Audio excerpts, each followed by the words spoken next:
बागेश्वर बालाजी हनुमान सदगुरुदेव श्री सन्यासी बाबा की पूज्य पाप श्री दादा गुरुजी महाराज की भारत भूमि की सत्य सनातन धर्म की धर्म चक्रवर्ती पद्म विभूषण रामानंदाचार्य पूज्य गुरुदेव भगवान की आज आए हुए बागेश्वर धाम के परिवार जनों की अपने अपने मताई बाप की बागेश्वर धाम के पगलन की तो दोपहर 12 बजे से बैठे मन ही मन में गाली बक रहे हैं। हर हर हर हर भगवान श्री सीताराम जी की मंगलमयी कृपा बागेश्वर बालाजी हनुमान का चरणों का आशीर्वाद। हम कल ना चाहते हुए भी बहुत मजबूरी में इंदौर चले गए थे। वहां पर लगभग 1 लाख युवा हिंदुओं का उद्बोधन था। बहुत देर तक तो नहीं बोल पाए, 30 मिनट चर्चा कर पाए। रात को ही बालाजी की दया से हम वापस आ गए, क्योंकि आगामी कथा क्रम के लिए हमको कल से शिवपुरी पहुंचना है, करेरा में बगीचा वाले हनुमान जी महाराज की कृपा पाने के लिए। आज उपस्थित आप सभी हमारे प्रियजन परिवारजन और बागेश्वर धाम के लाडले जिन जिन को भी बालाजी ने बुलाया है, हम अपने गुरु चरणों में दंडवत करते हुए आप सबको खूब खूब मंगलाशीष आशीर्वाद देते हैं।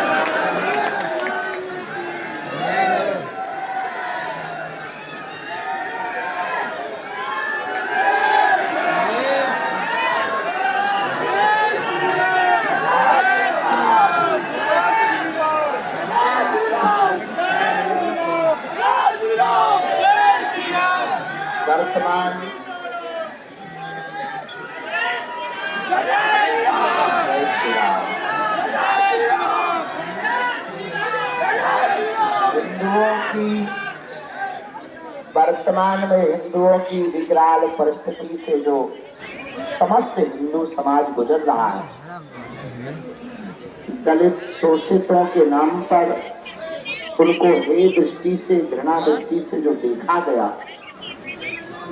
उस हिंदू समाज को पुनः सम्मान दिलाने के लिए, समस्त हिंदुओं को एकत्रित करने के लिए परसों ही राम राजा सरकार के चरणों में दिव्य भव्य भारत की आजादी के बाद की प्रथम जन जागृति यात्रा सनातन हिंदू एकता यात्रा निर्विघ्न संपन्न हुई।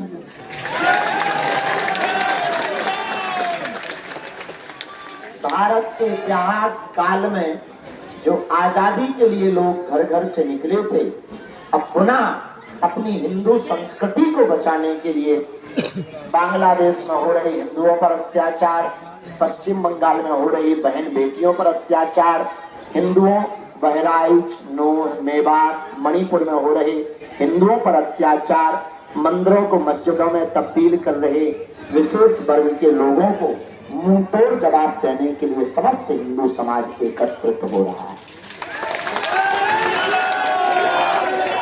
जो हिंदू समाज जातियों में बटा था, भेदभाव और छुआछूत की बहुत बड़ी दीवार में फंसा हुआ था, अपने को हे दृष्टि से देख रहा था, वो हिंदू समाज अब उन दीवारों को तोड़कर कोई बड़ा नहीं, कोई छोटा नहीं, कोई अंगड़ा नहीं, कोई पिछड़ा नहीं, हम हिंदू हैं, हिंदुस्तान हमारा है, इस बात को सिद्ध करने के लिए सड़कों पर जो हिंदू समाज उतरा, उससे इस देश में नई क्रांति, नई दिशा, नई लहर उठी। कल तो हमने रात्रि में इंदौर में बोला, इस दुनिया में अभी एक चीज बड़ी तहलका मचा रही, एआई, आर्टिफिशियल इंटेलिजेंस। हमने कहा एआई तो ठीक है, पर भारत के हिंदुओं को बचाने के लिए एचआई की जरूरत है। AI का मतलब आर्टिफिशियल इंटेलिजेंस, मतलब बनावटी चीज। HI का मतलब प्योर हिंदू इंटेलेक्चुअल कम्युनिटी।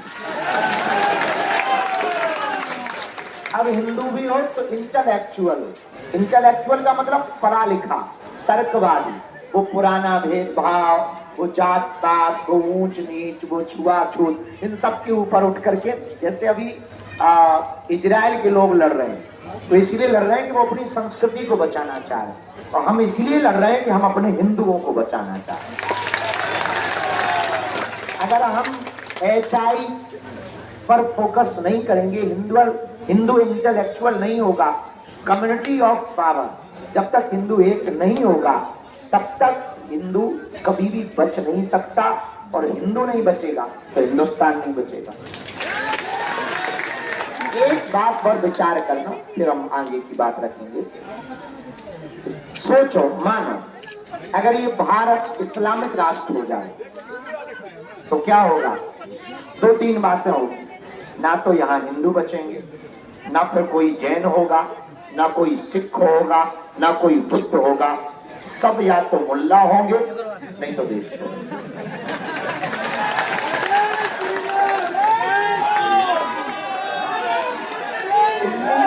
1947 में आजादी के बाद पाकिस्तान में 22% हिंदू थे, वर्तमान में 2% से कम बचे। आशा आसिया बन गई, शुभम साहिल बन गए। भारत भी उसी दिशा में, मणिपुर, मिजोरम, केरल, नागालैंड, त्रिपुरा, असम, ये वो प्रदेश हैं जहां पर हिंदू कम्युनिटी घट रही है। अच्छा, हम लोग कहते हैं बच्चे 2 ही अच्छे, चच्चे के 30 बच्चे। मतलब ये नहीं कि तुम बच्चे पैदा करो, मतलब हमारा थोड़ा दूसरा कहना, कम्युनिटी ऑफ पावर, एकता में बल है। एक लकड़ी को कोई भी तोड़ देगा, 2 लकड़ियों को थोड़ा मेहनत करके तोड़ देगा, 3 लकड़ियों को थोड़ा और ताकत लगा के तोड़ देगा, पर कोई भी लकड़ियों का गट्ठा एक साथ नहीं तोड़ सकता। बस हमारा उद्देश्य सिर्फ इतना है, आपके पूर्वज जिस रामचरितमानस को जी करके, पढ़ करके मर गए, वो रामचरितमानस को ही जलाएगा। जिस बेटी और बहन को आपने पूज्या माना है, उसके साथ अत्याचार ना हो, पर उसका बीजारोपण तभी हो सकता HI का। HI मतलब हिंदू इंटेलेक्चुअल, वो तब हो सकता जब इस देश की माताएं अपनी बेटी और बेटा को हिंदुत्व की बात भरना शुरू कर दे। जिस दिन इस देश की माओ ने बेटा या बेटी को हिंदुत्व के लिए कठोरता से पढ़ाना प्रारंभ कर दिया, ना तुम्हारी बहन ना तुम्हारी बेटी कभी लव जिहाद में नहीं पढ़ सकती है, बेटा तो पढ़ ही नहीं सकता, क्योंकि हमारे युवा तो अब कुछ हो रहे हैं कठोर। तो इसीलिए ये 9 दिन की यात्रा रखी थी, और ये संग्राम रुकना नहीं है जब तक तन में प्राण है। थोड़ी अस्वस्थता थी, आज थोड़ा ठीक लग रहा है। 12 बजे तक हम लुढ़के रहे, हमको जगाया गया कि आप उठो, आप अंतिम योद्धा बचे हो। तो बड़ी मुश्किल से जगे, थोड़ा उल्टी सीधी माला वाला जप ली। अब कुशलता से दरबार लगाना था, मन था, फिर थोड़ा चल के आए, फिर लगा के अब रहेंगे। तो दरबार के लिए एक सोच लिया, भी बैठे बैठे अंदर हमने 8 तारीख से 12 तारीख तक हम यहीं हैं, सो दरबार लगाए। हाँ, 9 तारीख से 12 तारीख तक दरबार लगाए। और फिर 21 तारीख से 25 तारीख तक, दिसंबर है ना, दिसंबर में फिर दरबार लगाए। फिर इसके बाद में फरवरी के पूरे महीने में, फरवरी में पूरे महीना धाम पर। इसलिए है 2 कारण है, एक तो दरबार नहीं बहुत दिन लगा, तो दरबार पूरा महीना लगा लेंगे।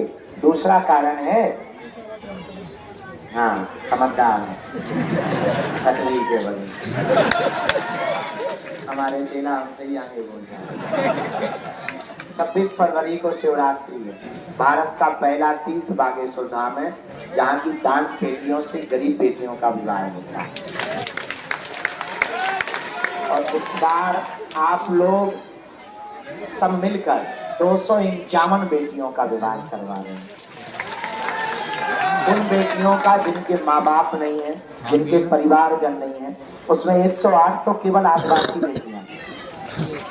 और कई कई हमारे बुंदेलखंड में खबर मिलती होगी, शायद आप न्यूज़ देखते हो, गलत दूल्हे को घोड़े से उतारा, बैठने नहीं दिया।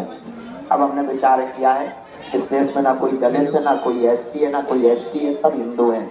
अब उनके सम्मान को दिलाने के लिए हम 251 घोड़े मंगवाए, सबको घोड़ों पर बैठाएंगे। तो उसी तैयारी में शुरू हो जाएंगे। परसों से कथा है, आप जहाँ आए हैं वहाँ वो बैठे हैं। सच ये है, लोगों को लग रहा बाबा कर रहा, सच है बाबा कर रहा।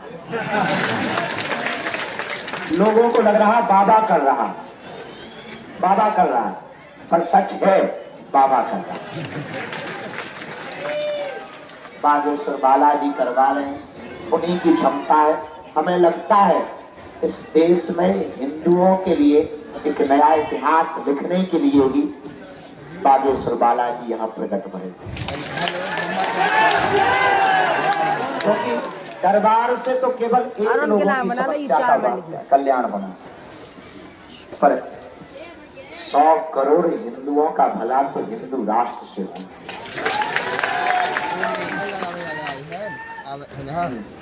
बको दया बीच में मिस कॉल थी मार रहे थे। हाँ बच्चे, अरे वो जो नेपाल वाले खड़े ना, ये सब लोग आए थे, उसको जरा मिलवा देना। भले ही हम भोजन करके हम मिलेंगे तुमको, अभी ये प्रसाद आपको मिलवा, तुम साथ में 9 दिन चले। एक बार सबको ताली बजाओ जो 9 दिन पैदल चला। अच्छा, तुम्हें धाम बदला नहीं लगा? मंदिर अब बनने लगा है, मंदिर अब बनने लगा है, भगवान अब चढ़ने लगा है, मंदिर अब बनने लगा है, भगवान। मंदिर जब बन जाए तो सोच नजारा क्या हो, देश हमारा, हमारा देश हमारा, हमारा देश हमारा। बालाजी का मंदिर भी बनने लगा है। हम सामूहिक अर्जी सबकी लगा देते हैं आज, बाकी हम मिलेंगे। बाकी हम थके हैं, मन तो है शाम तक, अगर थोड़ा भी हमें आराम लगेगा तो हम भभूति बांध दें, ठीक है? थोड़ी सी भी बात, दर्शन भय बालाजी के। यहाँ हमारी महिमा नहीं होनी, जो भी लहसुन प्याज मांस मदिरा बंद करके अर्जी लगाते हैं, नियम पालन शुरू कर देते हैं, उनका पर्चा बने या ना बने पर काम सफल हो जाता है। और आज तक बालाजी 3 जगह रूप में बैठे हैं, एक जगह सालासर बालाजी, एक तरफ मेहंदीपुर बालाजी, मध्य प्रदेश के छतरपुर जिले में बागेश्वर बालाजी। और आज तक शनिवार मंगलवार लाखों लोग आते हैं, आज तक का इतिहास है। रोते हुए आए, इनके चरणों से सब हंसते हुए गए। पर एक बात बोलना है, हमको हिंदुत्व के लिए समर्थक नहीं चाहिए, परिवार चाहिए। समर्थक वन टाइम के लिए होते हैं, जो परिवार होता है वो जब तक श्वास रहती है तब तक के लिए होते हैं। क्योंकि जो लड़ाई है वो बड़ी, देश में दीवारें बड़ी बड़ी हैं, बड़े बड़े मगरमच्छ बैठे, तो आपकी हमारी तो जिम्मेदारी है, पर आपकी भी उतनी ही जिम्मेदारी है आने वाली पीढ़ियों के लिए अपनी संस्कृति को सुरक्षित दे करके जाने। हाँ बेटा, ले रहे, क्योंकि आने वाली पीढ़ी कभी तुमसे पूछेगी कि जब देश बर्बाद हो रहा था तब तुम कहाँ झक मारे थे, कहाँ थे, तब तुम भी गर्व से कह पाओगे कि जब देश बर्बाद हो रहा था तब हम सड़कों पर उतर करके हिंदुओं को बचा रहे। जय जय श्री राम, हर हर हर हर हर हर हर हर बागेश्वर धाम की, बालाजी महाराज की। और पर्चा बने ना बने। जो भी साधन, हमारा उद्देश्य थोड़ा अलग है। पर्चा तो हमें बनाना है, इसका मतलब ये नहीं कि पर्चा बनाना नहीं है, अर्जी लगानी है। थोड़ा सपना हमारा अलग है। हम ये चाहते तुम्हें गुरुओं के चक्कर में, दरबारों के चक्कर में ना भटकना पड़े। तुमको ही ऐसी चाबी मिल जाए तो तुम आओ, अर्जी लगाओ, वो कृपा करते। क्योंकि कब तक पर्चा बनाओगे? तुम्हारी समस्या खत्म नहीं होनी। पेट दर्द ठीक होगा तो सिर दर्द करने लगे, सिर दर्द ठीक होगा तो पड़ोसी दर्द करने लगे, फिर लोगाई का दर्द। एक ना एक झंझट तुम्हें बना ही रहने जिंदगी भर, कुछ ना कुछ बना ही ना। कब तक पर्चा बनाओगे, कब तक पेशी करो? एक काम करो, सदा सदा के लिए इनके हो जाओ, इनके चरणों में जाके कह दो तुम हमारे, हम तुम्हारे, झंझट खत्म। फिर पूछो क्या होगा? पूछो, समस्या तो आएगी पर लड़ने की क्षमता 4 गुनी आ जाएगी। इसका मतलब ये नहीं है कि हनुमान जी के होगा तो समस्या नहीं आएगी, आएगी, पर संकट मोचन, संकट से दूर कर दें। क्योंकि बाल समय रवि भक्त ही हो सब, ताहि सो त्रास भयो जग को, यह संकट ताहु सो नटारो, देवन आने कभी भी तब को नहीं जानत है जग में कभी संकट मोचन।